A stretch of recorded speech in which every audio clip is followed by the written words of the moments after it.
Film की शुरुआत में कुछ नकाबपोश लुटेरों को दिखाया गया है। वो एक बैंक लूटने वाले हैं। हालांकि वो एक दूसरे की हत्या कर रहे थे। इसकी एक वजह थी, क्योंकि बचे लोगों की कम संख्या उनके हिस्से को बढ़ा सकती है। ये आइडिया उनके क्रिएटिव इंटेलिजेंस से उनके दिमाग में डाला गया था। इसी आइडिया से वो लगातार एक दूसरे का अंत करते हैं। उनके बाद बचा हुआ आदमी जोकर है।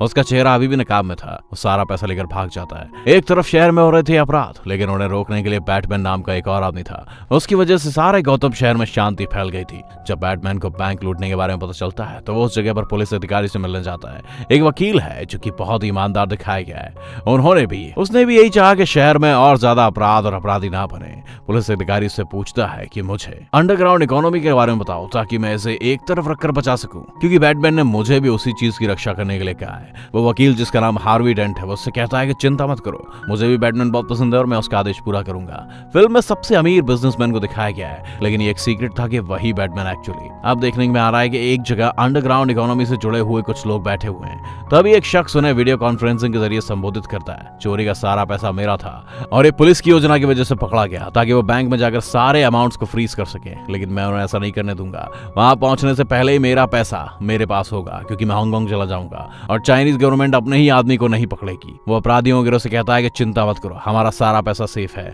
और मैं इसे लेकर अपने देश भाग रहा हूँ, चाइना। फिर वहां जोकर आ जाता है और वो उस आदमी से वीडियो कॉन्फ्रेंसिंग के जरिए संबोधित करते हुए कहता है कि बैटमैन बिल्कुल तुम्हें ढूंढ लेगा। अपराधियों का जो गिरोह है वो पहले जैसा नहीं रहा, वो भ्रष्ट हो गया है। जोकर कहता है कि बैटमैन तुम सबका दुश्मन है, अगर तुम उसे खत्म नहीं कर पा रहे हो तो मैं कर देता हूँ। जोकर उनसे कहता है कि बैटमैन सचमुच बहुत मजबूत है, उसने कम टाइम में पूरे शहर में कई अपराधों को जड़ से खत्म कर दिया है, मैं उसे मार सकता हूँ। लेकिन मैंने अभी तक उसे इसलिए नहीं मारा क्योंकि जिस चीज में मैं माहिर हूँ उसे मुफ्त में नहीं करता। सबको लगता है कि पैसा जोकर की जरूरत है, उस टाइम वो बैटमैन को खत्म कर देगा। इसी में उसका प्रॉफिट था, क्योंकि इससे सबसे बड़े दुश्मन का सफाया हो जाएगा। वो जोकर से पूछते हैं उसे मारने के लिए कितने पैसे लोगे। तब जोकर कहता है तुम सबसे अमीर हो, बस जितना भी तुम्हें मिलने वाला उसका आधा हिस्सा दे दो मुझे। एक शार्प अपराधी खड़ा होकर कहता है तुम्हें क्या लगता है कि हम पागल हैं? तुम जानते हो पैसा कैसे मिला है? तुम सोच रहे हो कि 50% दे दें? मैं तो ये भी जानता हूँ कि वो बैंक तुम्ही ने लूटी थी और तुम ही उसके डांव थे। मैं तुम्हें ऐसा नहीं जाने दूंगा, तुम्हें यहीं मार डालूंगा। लेकिन जोकर ने पूरी व्यवस्था कर रखी थी। वो अपनी जैकेट खोलता है, वहाँ कई बॉम्ब फिक्स थे और वो उन्हें धमकी देता है कि अगर कोई मेरे पास आए तो मैं सबको बॉम्ब से उड़ा दूंगा। वो अपराधी कहता है कि तुम आज तो यहाँ से भाग रहे हो, लेकिन मैं तुम्हें ढूंढ लूंगा। $5 लाख मैं उसको दूंगा जो इसको मेरे पास मुर्दा लाएगा। $10 लाख दूंगा अगर कोई इसको जिंदा लाता है। आपको क्या लगता है पैसे के लिए कोई आपको यहाँ लाएगा? जोकर उसे अपना नंबर देते हुए कहता है कि तुम किसी भी टाइम मुझे कॉल कर सकते हो। ये कहकर वो बेफिक्र होकर वहां से चला जाता है। वहीं दूसरी ओर दिखाया गया है कि बैटमैन, वकील और पुलिस अधिकारी एक दूसरे से बातचीत करें छत पर। वो चर्चा करते हैं उन्हें कैसे पता चला कि हम बैंकों पर छापा मारने जा रहे हैं। हमारे आने से पहले वो अपना सारा पैसा निकाल लेते हैं। इसका मतलब है कि हमारे टाइम में एक जासूस है जिसका उसके साथ में कोई अलायंस है, वही हमारी जानकारी लीक करता है। उनका कहना है कि वो शख्स जो अपराधियों का गिरोह का सरगना है वो अब शहर से भाग गया था। अगर वो यहाँ आता है तो हम उसे सब कुछ बता सकते हैं। बैटमैन कहता है कि अगर इससे प्रूफ हो जाएगा तो मैं उसे ले आऊंगा। बैटमैन उसी देश में चला जाता है, चाइना, जहां पर वो आदमी गया था। उस इंसान की सुरक्षा के लिए बहुत ही सिक्योरिटी टाइट थी। फिर भी बैटमैन जैसे तैसे उस आदमी को वहां लाता है। उस आदमी को पुलिस और वकील अधिकारी के पास ले जाया जाता है, लेकिन वो कहता है कि वो उसके बारे में कुछ भी नहीं जानता। वो कहता है कि मैं उनका नेता नहीं हूँ, मैं तो बस एक अकाउंटेंट हूँ। मैं तो सिर्फ इतना जानता हूँ कि उनके पास कितना पैसा है। जब पूछा जाता है तो वो बताता है कि लोग अंडरग्राउंड इकोनॉमी में शामिल हैं और मैं उनके नाम और पते बता सकता हूँ। वकील बहुत सारे अपराधियों को पकड़ लेता है क्योंकि लाओ जानकारी का खुलासा करता है। वहीं दूसरी तरफ जोकर इस बात से जूझता नजर आ रहा है कि किसी तरह वो जान सकता है कि बैटमैन आखिर है कौन, और वो कई लोगों को इसके लिए खत्म कर रहा है। एक्चुअली शहर में कई नागरिक बैटमैन से इंस्पायर होकर उसका मुखौटा पहने हुए थे। वो एक बैटमैन ग्रुप में दिखाई देने लगे थे, यानी कि वो हीरो बन रहा था। अब देखने में आया है कि बैटमैन सबसे अमीर व्यापारी के अपने असली रूप में एक पार्टी की व्यवस्था करता है, और जो इनवाइटेड वकील और उसकी पुरानी दोस्त, जो कि अब भी वकील की दोस्त है, वो उस वकील की तारीफ करते हुए कहती है कि वो एक अच्छा वकील है। बैटमैन को एक सोर्स से पता चलता है कि जोकर भी पार्टी में आ रहा है और वो वकील से पंगे लेने वाला है, तो वो वहां जाता है और बैटमैन को छुपाता है, उसे खदेड़ देता है, तो जोकर उसे नहीं खोज सकता। जोकर सभी से पूछने लगता है कि वकील कहाँ गया। उसी टाइम वकील का दोस्त वहां पहुंच जाता है और ऐसा करने से रोकता है। वो हमला करने जा रहा है, तुरंत बैटमैन वहां प्रकट होता है। बैटमैन को देखते ही उस लड़की पर अपनी बंदूक तान देता है, लेकिन बैटमैन उसकी जान बचाने के लिए आगे बढ़ता है। फिर वो उस लड़की को बिल्डिंग के नीचे धकेल देता है। बैटमैन कूद कर उस लड़की की जान बचाता है। बैटमैन बख्तरबंद है, इसीलिए उसे कोई नुकसान नहीं होता। जोकर भी एक हत्यारा था, इसलिए वो जज के साथ एक पुलिस अधिकारी को भी मार देता है। ये वही जज थी जिन्हें उन अपराधियों के बारे में फैसला लेना था, जिसे बैटमैन ने पुलिस के हवाले कर दिया था। जोकर का अगला निशाना शहर का मेयर था। ये खबर मिलते ही पुलिस अधिकारी ने खुद की कुर्बानी देकर मेयर को छुड़ाया। अब वकील को पता चला कि जोकर अपने दोस्त को खत्म करने वाला है। बैटमैन का पुराना दोस्त कौन था? वकील ने अपने दोस्त को ऑर्डर दिया कि जल्द से जल्द सुरक्षित स्थान पर पहुंच जाओ जाओ तो हो सकता है जोकर आपको ना मिले। पर इसके उलट बैटमैन का पता चल गया, जो कि जोकर के बारे में किसी से पूछताछ कर रहा था। वो आदमी उससे कहता है कि तुम्हारे लिए इजी नहीं होगा, क्योंकि जोकर तुमसे ज्यादा ताकतवर है, उसे किसी का डर नहीं है, वो तुम्हारे सामने आसानी से नहीं आएगा जब तक तुम खुद को बेनकाब नहीं करते। वहीं दूसरी तरफ वकील भी एक शख्स से जोकर के बारे में जांच पड़ताल कर रहा है, लेकिन वो आदमी उसे कुछ नहीं बताता। उसने उस आदमी को धमकी दी, अगर तुमने मुझे कुछ नहीं बताया तो मैं तुम्हें खत्म कर दूंगा। बैटमैन वहां आते टाइम उससे कहता है, ऐसा मत करो, लोग आपस में सहमत हैं, अगर आपने ऐसा किया तो लोगों का आपके ऊपर से भरोसा उठ जाएगा और आपके गिरफ्तार अपराधियों के मामले में वो आपका पक्ष नहीं लेंगे। बैटमैन वकील से कहता है, मुझे अच्छा नहीं लगता, वो जोकर मेरी वजह से शहर में सबको खत्म कर रहा है। कल ये कॉन्फ्रेंस बुलाओ जहां पर बहुत से लोगों को साथ में आ जाना चाहिए और तब मैं अपना मास्क सबके सामने उतारूंगा। जोकर भी वहां पर मौजूद होगा, फिर लोग मेरी वजह से नहीं मारे जाएंगे। लॉयर उसे एनकरेज करता है और कहता है कि तुम घुटने नहीं टेक सकते, लेकिन बैटमैन उसे इग्नोर करते हुए वहां से चला जाता है। अगले दिन प्रेस कॉन्फ्रेंस बुलाई जाती है। बहुत सारे लोग वहां पर आते हैं जो डिमांड करते हैं कि बैटमैन को अपना चेहरा दिखाना चाहिए। लॉयर उनको एक्सप्लेन करता है कि इसकी जरूरत क्या है। उसी टाइम बैटमैन अपने मास्क उतार देता है, जो वहां सबसे अमीर बिजनेसमैन का वेश बनाकर खड़ा था। लेकिन वकील नहीं चाहता था कि पुलिस उसके साथ बुरा व्यवहार करे, तो वो झूठ बोलता है कि मैं बैटमैन हूँ। उसने कहा कि मैं खुद को पुलिस की हिरासत में देता हूँ। पुलिस उसे गिरफ्तार कर अपने साथ ले गई।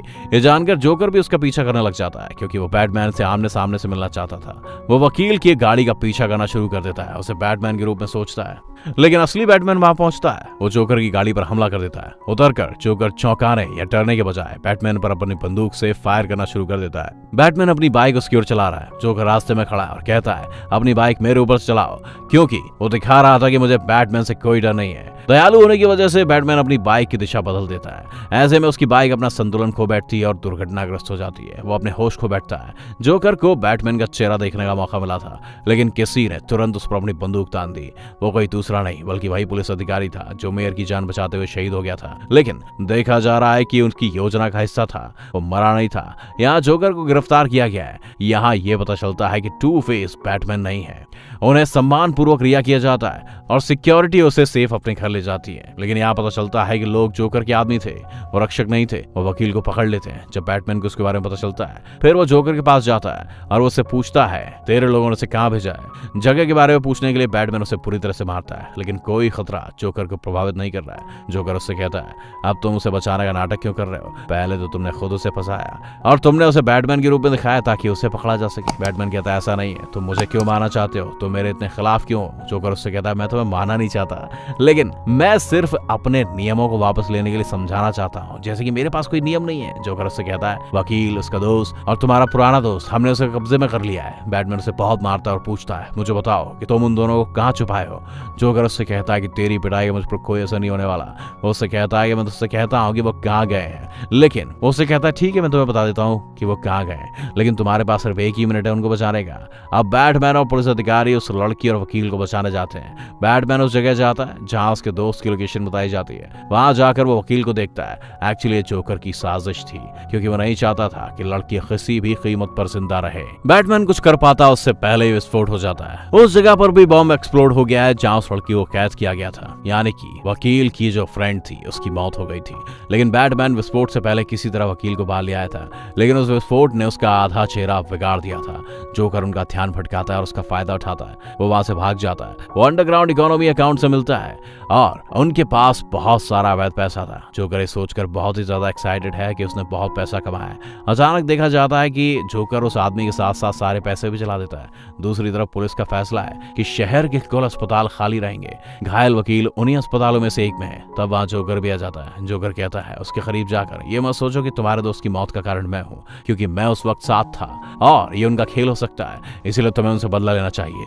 जोकर उससे कहता है कि अगर तुम सोचते हो कि मैं इन घटनाओं की जड़ हूं तो मुझ पर अपनी बंदूक चलाओ, लेकिन वो जोकर को नहीं मारता। बाहर आकर जोकर उस अस्पताल में धमाका कर देता है। गनीमत ये रही कि किसी को कोई नुकसान नहीं हुआ, क्योंकि पुलिस ने सभी अस्पतालों को खाली करा दिया है। धमाका करने के बाद वकील कहाँ गया इसकी जानकारी किसी को नहीं है। इस घटना से सभी नागरिक सहमे हुए हैं। वो सोच रहे थे कि शायद वो शहर को छोड़ दें। दूसरी ओर ये पता चलता है कि वकील जिंदा है। अब बैटमैन भी जोकर की तलाश में नजर आ रहा है। उसने पूरे सिटी में सिटी ट्रैकर्स को एडजस्ट किया है, तो जोकर की लोकेशन का पता पता चल सकता है। वो कई इमारतों में से एक में जोकर को पाता है, लेकिन उन्होंने अपने कई सिक्योरिटी गार्ड्स को बाहर छोड़ दिया है। एक्चुअली जोकर ने उन्हें पकड़ लिया था, लेकिन बैटमैन को बात समझ में आ गई थी, इसलिए उसने भी वहां जाकर सभी को बचा लिया। अब दो नावें घटना स्थल पर आती हैं। एक नाव में आम लोग थे, जबकि दूसरी नाव में अपराधी थे। जोकर की आवाज में दोनों नाव गूंजती हैं कि मैंने दोनों नाव में बम लगा रखे हैं, मैं इन दोनों नाव को उड़ा दूंगा।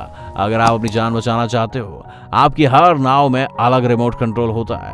आप उस रिमोट कंट्रोल का उपयोग करके दूसरी नाव में विस्फोट कर सकते हो, और सबसे पहले रिमोट से कोई भी इंसान अपनी जान बचाने के लिए दूसरी नाव में विस्फोट कर सकता है। अब खेल यहीं से शुरू होता है दोस्तों।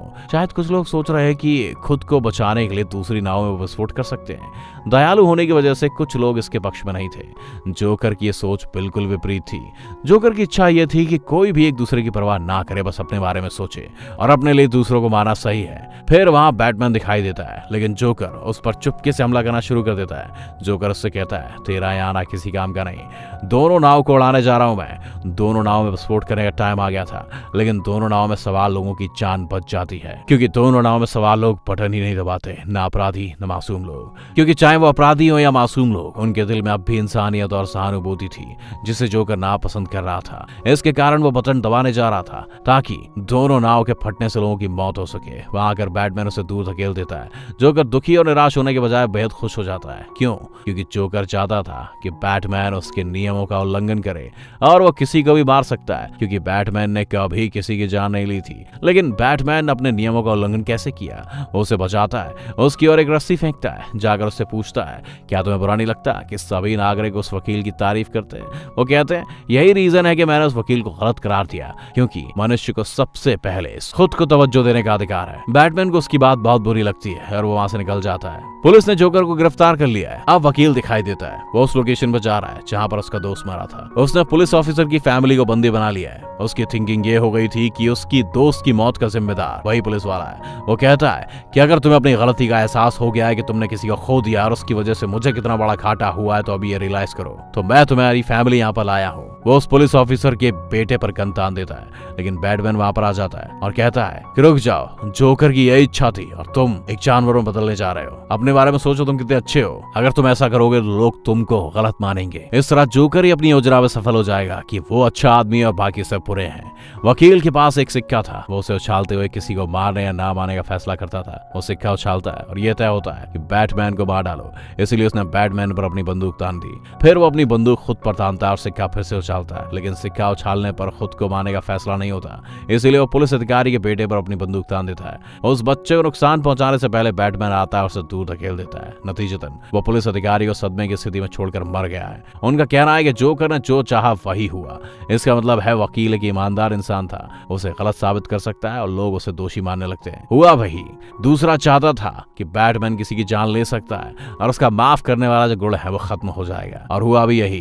बैटमैन उससे कहता है, मैं ऐसा नहीं होने दूंगा। तुम ये दिखा सकते हो कि मैं वकील के पीड़ितों का हत्यारा हूँ, दुनिया उसे एक वीर इंसान मान सकती है। बैटमैन कहता है, मेरे बारे में क्या? मुझे अभी तक किसी ने नहीं देखा, तो इससे कोई फर्क नहीं पड़ेगा कि लोग मुझे अच्छा समझे या बुरा। पुलिस वाला ऐसा करने को तैयार नहीं था, लेकिन इसे उसे अंजाम देना होगा। कम से कम उनमें से एक को अच्छा माना जा सकता है। तो वो सबके सामने बताता है कि वकील वास्तव में एक बहुत ही अच्छा इंसान था। सभी लोग वकील को एक ईमानदार आदमी समझने लगते हैं। उनके मुताबिक बैटमैन किसी विलन से कम नहीं था, और सभी लोगों को फिर से अपने अपने काम में बिजी रखा जाता है। और इसी सीन पर फिल्म पूरी भी हो जाती है।